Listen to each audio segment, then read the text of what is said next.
7h45 sur BFM Business et sur RMC Live. Notre invité ce matin, c'est Mathieu Plane. Bonjour, directeur adjoint du département analyse et prévision de l'OFCE. On est reparti comme en octobre. Mathieu, on repart sur les discussions budgétaires à partir d'aujourd'hui à l'Assemblée nationale avec 700 amendements qui ont été déposés et toujours l'objectif de rester sous les 5% de déficit. Ça va être compliqué. Oui, c'est bien ça, la complexité des choses, j'allais dire. C'est pas finalement d'adopter un budget. En réalité, adopter un budget, même si on voit qu'il y a un grand écart au sein de l'Assemblée nationale, c'est pas tellement le fait d'adopter un budget, c'est d'adopter un budget qui permet quand même de réduire le déficit.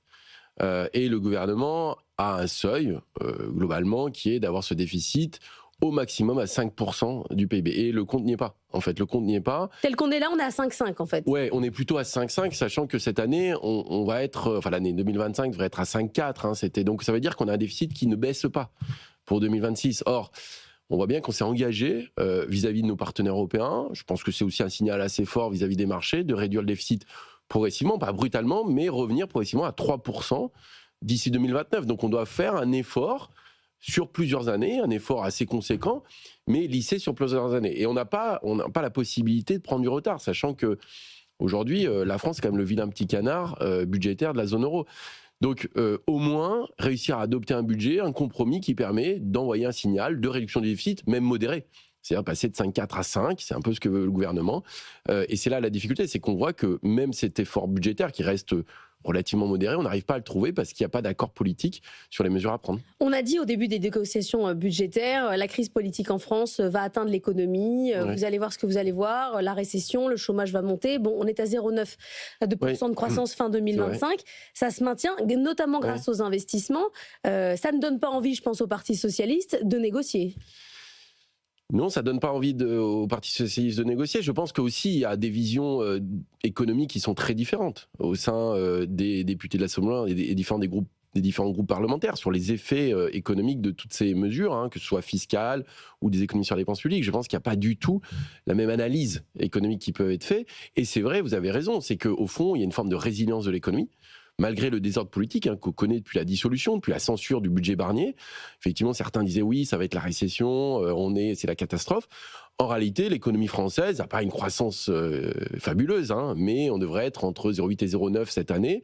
On a même un troisième trimestre qui a été plutôt surprenant à la hausse avec 0,5% de croissance, un des meilleurs chiffres de la zone euro. Il faut quand même le rappeler, avec un investissement qui repart.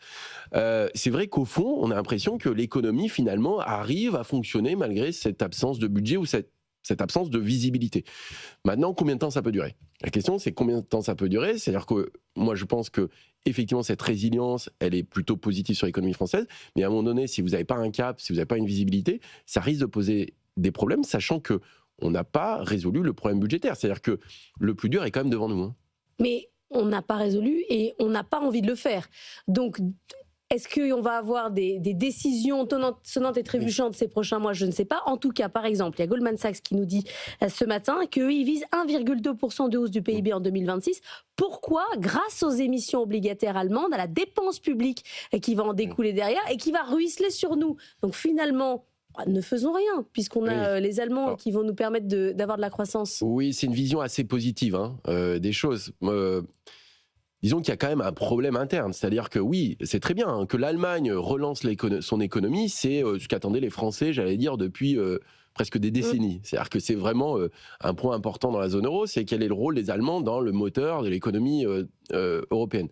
Bon, cette relance allemande, elle va nous bénéficier. Mais attention, on a aussi des vents contraires. Ça, c'est ce qu'on a dans le dos. Le vent dans le dos, c'est ça, et plutôt la politique monétaire. La baisse des taux progressifs qui se diffuse sur l'économie et la relance allemande. Mais attention, de l'autre côté, on a quand même cette contrainte budgétaire qu'il va falloir, d'une façon ou d'une autre, régler. Vous ne pouvez pas rester durablement à plus de 5% de déficit public. Sinon, vous avez une trajectoire de dette publique qui n'est pas soutenable. Et au bout d'un moment, les marchés vont vous faire payer par la prime de risque, et on le voit. Mais on dit ça depuis des mois. Oui, mais c'est non linéaire. Alors, excusez-moi de parler comme ça. Ouais. C'est-à-dire que les points de rupture, vous ne les maîtrisez pas. Et donc, c'est vrai que même si ça... C'est-à-dire que ça arrive tout d'un coup. Ça arrive tout d'un coup et c'est très difficile à arrêter. Les atouts qu'a la France, c'est que d'abord, c'est la deuxième puissance économique de la zone euro. Et donc, effectivement, vous attaquez pas à la France comme vous attaquez à la Grèce. Deuxièmement, on n'est pas à la Grèce non plus. C'est-à-dire qu'on a des déficits, mais on a de l'épargne. On a beaucoup d'épargne. On a même, désormais, on est un des plus gros épargnants au monde. Et donc ça permet de solidifier la situation française. Mais malgré tout, vous ne pouvez pas rester avec ce niveau de déficit. C'est-à-dire que je ne pense pas qu'on va se retrouver dans une situation à la grecque, mais par contre, la situation à l'italienne, où ça vous commence à vous coûter très cher, va poser problème. Et puis, troisième point, c'est quand même la question de l'incertitude. C'est-à-dire que l'incertitude, vous ne la réglez pas, même si effectivement l'économie résiste. Quand vous avez 0,8-0,9% de croissance, la moyenne de la zone euro, elle est quand même plutôt à 1,3, 1,4%. Donc vous avez quand même, vous perdez un peu de terrain. Et puis vous ne faites pas les investissements pour le futur. C'est-à-dire qu'aujourd'hui, on voit qu'on est dans un monde qui va très vite, qui est complètement réorganisation, fragmentation. Et vous avez besoin de faire des investissements essentiels pour l'avenir qu'on ne fait pas. Mais quand vous regardez les enquêtes d'opinion auprès des chefs d'entreprise, ils répondent c'est pas grave, la France c'est morose, mais moi j'investis dans tout un tas de pays dont les États-Unis et c'est comme ça que j'arrive à faire de la croissance et ça fonctionne. Oui, non mais la croissance, quand on parle de croissance et de valeur ajoutée, c'est celle qui est faite sur le territoire. Le PIB, c'est une mesure de la valeur ajoutée, la création de richesse sur notre territoire. Et donc, effectivement, les multinationales s'organisent pour générer des bénéfices à l'extérieur. D'ailleurs, on a un problème de compétitivité globale, mais pas au niveau international. C'est-à-dire qu'on est implanté dans beaucoup de territoires, on a des grandes entreprises qui fonctionnent plutôt bien, et on rapatrie des bénéfices sur le territoire, mais par contre, ce qui compte, c'est produire en France. C'est continuer à produire en France. Et donc là, on voit qu'avec les différents enjeux, et notamment cette montée très forte du protectionnisme, les enjeux autour de la transition énergétique, autour de l'IA, la France et l'Europe ne peuvent pas prendre du retard. D'ailleurs, c'est ce qui découle du plan Draghi. Le plan Draghi dit, voilà, on a de l'argent, mais on n'investit pas assez. Alors la France a un peu moins d'argent que le reste de l'Europe, parce qu'on a ses problèmes de déficit, mais clairement, on a beaucoup d'épargne. Et cette épargne, elle doit être utilisée pour investir dans le futur. C'est-à-dire qu'aujourd'hui, trouver sa place dans l'organisation mondiale, c'est extrêmement difficile, vu j'allais dire, la compétition qu'on peut connaître. Et donc, et vous avez l'impression qu'on va à l'envers de la marche du monde, oui, en fait. Oui, alors c'est-à-dire qu'on vit sur nos acquis. C'est-à-dire qu'il faut bien avoir ça en tête. C'est-à-dire que cette résilience de l'économie française, elle est très positive, parce que ça montre que les entreprises, finalement, s'en sortent plutôt pas si mal, malgré toute cette incertitude, malgré ces problèmes budgétaires.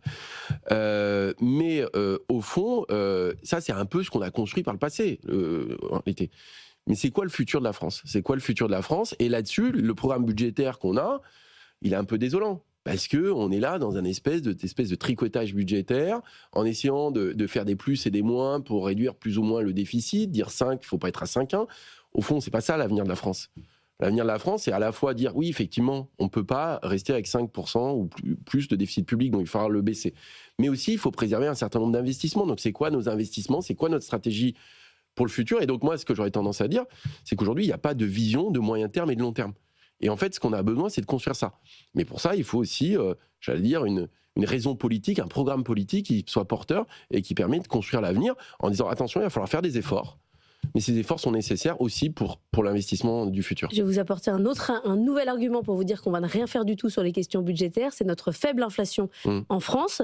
On a des chiffres parmi le plus faible de la zone euro. Oui. Ça nous fait un argument sur le plan de la productivité. Oui, alors plus sur la compétitivité prix, quoi. C'est-à-dire que, et ça c'est vrai que c'est un point intéressant, et on le voit depuis, j'allais dire, le post-Covid, on a eu l'inflation comme presque jamais depuis 40 ans en France. Mais en réalité, par rapport à nos voisins européens, on a eu beaucoup moins d'inflation. C'est-à-dire que le choc inflationniste a été plus maîtrisé, aussi parce qu'il y a eu le bouclier tarifaire. On fait l'échec. Alors, on le paye aujourd'hui, mais quand vous regardez ce qu'on appelle les prix relatifs, la compétitivité prix vis-à-vis de la zone euro ou de l'Allemagne, en fait, la France a gagné quelque part assez fortement en compétitivité prix, parce que les prix augmentent moins en France que ce que vous avez, notamment en Allemagne, que ce que vous avez, par exemple, en Espagne ou même en Italie.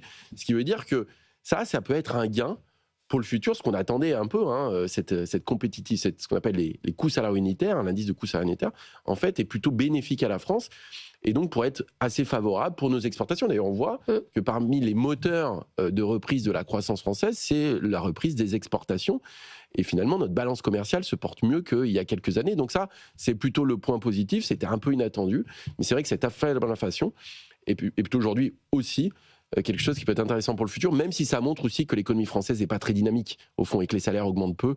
Et que ça, c'est aussi, par contre, le verre plutôt à moitié vide de l'histoire. Il nous faut un budget. ça change quelque chose sur notre situation économique. Oui. Pas de budget, Non. là on se met en risque clairement. Alors pour le moment, on ne se rend pas compte parce qu'on a une loi spéciale, ça permet d'éviter le shutdown. Mais si on On trouve peut pas... émettre des obligations. Voilà, on peut mettre des obligations, la prime de risque a peu augmenté parce que tout le monde se dit finalement on va réussir plus ou moins à trouver un budget.